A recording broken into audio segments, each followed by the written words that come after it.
Today I'm going to show you some of the new features that are in PreEqualization Analyzer version 2. The first thing that you'll notice when you log in is the new main dashboard summary. The summary shows you the high-level CMTS statistics, including the number of CMTS that we're monitoring, and the total change in red modems over the last 24 hours for all CMTS.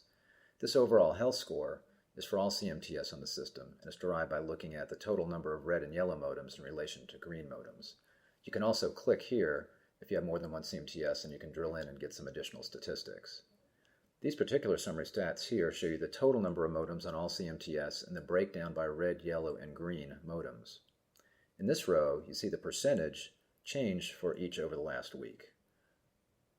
Now, to get to the main dashboard that you're used to, you just go up here and select Detail View, and that will pull up the main dashboard view that you are used to. Now, one difference you'll see in the map area are these blue flags that have numbers. And these basically represent when you've got more than one device at the same location or they're very close to each other.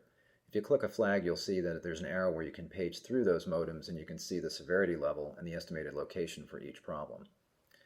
Another feature we've added is the ability to expand the map. So if I click this button right here, that will expand to a full size or a bigger map. So you can get more area there, and then I just click back to original and I'll go back to the original map. Now, correlation has been improved in some ways. Again, a correlation group would be a group of modems that seem to have the same impairment located next to each other. And, as before, you would select your correlation group here. Now, when you recorrelate modems, you actually have a choice on the sensitivity. So the values in the selection box correspond to the level of microreflections in dBc. The recommended setting is 18.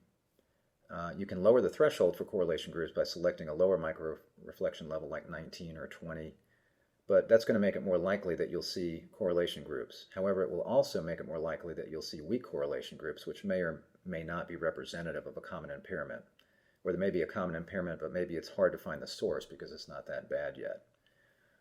So again, we're going to go ahead and just recorrelate. We'll select 18 as the setting there, which is the recommended setting. And again, just as before, I would select a group like group number 1.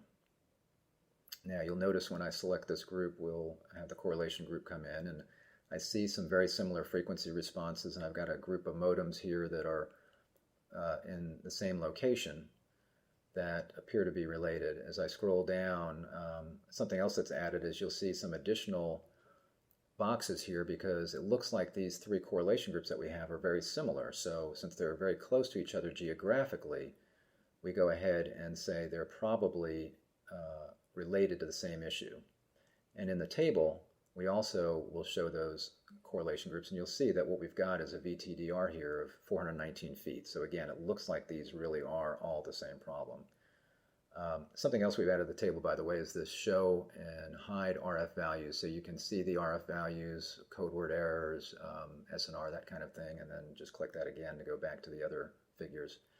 Again, so what we have here is we've got what look like additional correlation groups. The other thing that will show up here, and you'll see, is a correlation group where you've got a different frequency, 30 megahertz, where it looks like it may be related. And these are no matches that may be close, but not as much of a match as these others. And again, these are color-coded on the map as well. You can see which ones are in the green group, the no match group, and it's all color-coded. So that's basically it. There you have it with the latest changes that we've got in PreEqualization Analyzer version 2.